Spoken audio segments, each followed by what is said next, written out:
ಯಾವುದೇ ಒಂದು ಕಾರ್ಯ ಪ್ರಾರಂಭ ಮಾಡೋದಕ್ಕಿಂತ ಮೊದಲು ದೊಡ್ಡವರ ಆಶೀರ್ವಾದ ಪಡೆಯೋದು ನಮ್ಮ ಒಂದು ಸಂಸ್ಕೃತಿ ಅಂತ ಹೇಳ್ಬೋದು. ನಮಗೆ ದೊಡ್ಡವರು ಅಂದರೆ ಒಂದು ರೀತಿಯಲ್ಲಿ ನಮ್ಮ ಇಂಡಸ್ಟ್ರಿಗೆ ತುಂಬ ದೊಡ್ಡ ಅಡಿಪಾಯ ಹಾಕಿಕೊಟ್ರು ಅಂಥದ್ದು.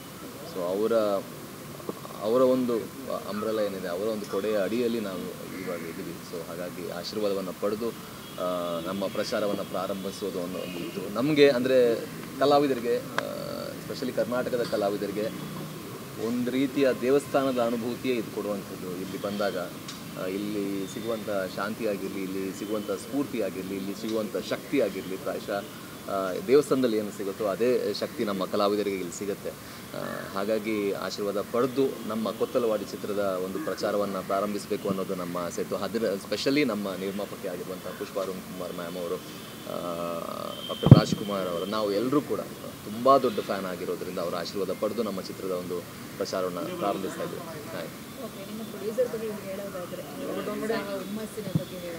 ನಿಜವಾಗ್ಲೂ ಅಂದರೆ ಮೊದಲನೇ ಪ್ರೆಸ್ ಮೀಟಲ್ಲೇ ಅವರು ಮಾತಾಡುವಂಥ ಮಾತುಗಳು, ಅವ್ರು ಎಷ್ಟು ಸ್ಟ್ರಾಂಗ್ ಲೇಡಿ ಅನ್ನೋದನ್ನು, ಎಷ್ಟು ಸ್ಟ್ರಾಂಗ್ ಇದ್ದಾರೆ ಅನ್ನೋದ್ರ ಕಾಣಿಸಿದೆ. ಆ್ಯಂಡ್ ನಿಜವಾಗ್ಲೂ ನಾನು ಚಿತ್ರದುದ್ದಕ್ಕೂ ಚಿತ್ರಕ್ಕೆ ಏನು ಬೇಕೋ ತುಂಬ ಪ್ಯಾಷನೇಟ್ ಆಗಿ, ಅಂದರೆ ಇನ್ನೊಂದು ಮಾತೇನಂತ ಹೇಳಿದ್ರೆ ಅವರ ಮಗನೇ ರಾಕಿಂಗ್ ಸ್ಟಾರ್ ಎಸ್ ಸರ್ ಅಷ್ಟು ದೊಡ್ಡದಾಗಿ ಬೆಳೆದಿದ್ದಾರೆ.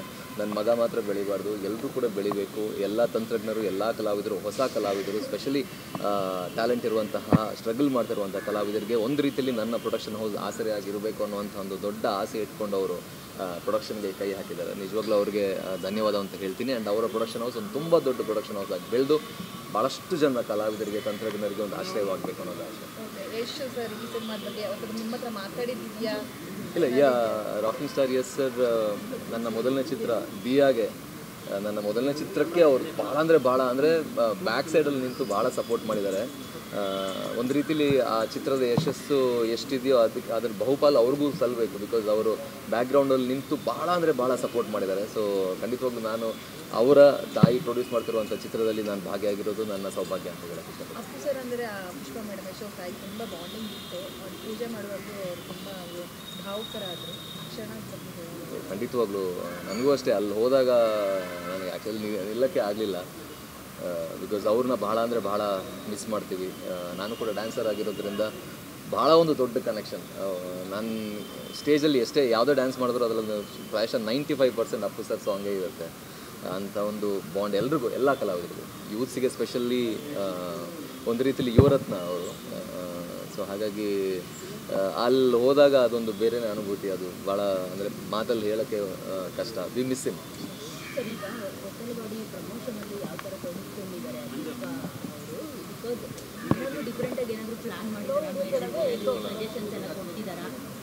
ಖಂಡಿತವಾಗ್ಲೂ ಅವರು ನಾನು ನೋಡಿರೋ ಮಟ್ಟಿಗೆ ಅವ್ರಿಗೆ ಒಂದು ತುಂಬ ದೊಡ್ಡ ವಿಷನ್ ಇದೆ. ಅಂದರೆ ಯಾವ ರೀತಿ ಸಿನಿಮಾವನ್ನು ಮಾಡಬೇಕು, ಯಾವ ರೀತಿ ಪ್ರಚಾರ ಮಾಡಬೇಕು, ಯಾವ ರೀತಿ ಸಿನಿಮಾ ರೀಚ್ ಮಾಡಬೇಕು ಅನ್ನೋದ್ರ ಬಗ್ಗೆ ಅವರ ಮೊದಲನೇ ಪ್ರೊಡಕ್ಷನ್ ಆಗಿದ್ರು ಕೂಡ ಪ್ರಾಯಶಃ ಎಸ್ ಸರ್ರನ್ನು ಅವರು ಬೆಳೆಯೋ ಒಂದು ಹಾದಿಯನ್ನು ಅವರು ನೋಡ್ತಾಯಿದ್ರು. ಅವರೊಂದು ಗೈಡಾಗಿ ಇದ್ದರು ಅಂತ ಅನ್ಕೋತೀನಿ. ಸೊ ಹಾಗಾಗಿ ಅವರೆಲ್ಲ ನೋಡಿರೋದ್ರಿಂದ ಪ್ರಾಯಶಃ ಅವರಿಗೆ ಬಹಳಷ್ಟು ನಾಲೆಜ್ ಇದೆ ಆ್ಯಂಡ್ ತುಂಬ ಒಂದು ಕ್ಲಿಯರ್ ವಿಷನ್ ಇದೆ. ಅದನ್ನು ಅವರು ಈ ಚಿತ್ರದಲ್ಲಿ ತೋರಿಸ್ತಾ ಇದ್ದಾರೆ ಆ್ಯಂಡ್ ತುಂಬ ಚೆನ್ನಾಗಿ ಪ್ರಮೋಟ್ ಮಾಡ್ತಾರೆ. ತುಂಬ ಚೆನ್ನಾಗಿ ಒಂದು ಪ್ಯಾಷನೇಟ್ ಆಗಿ ಒಂದು ಸಿನಿಮಾವನ್ನು ಮಾಡಿದ್ದಾರೆ ಅಂತ ಹೇಳ್ತೀನಿ. Thank you.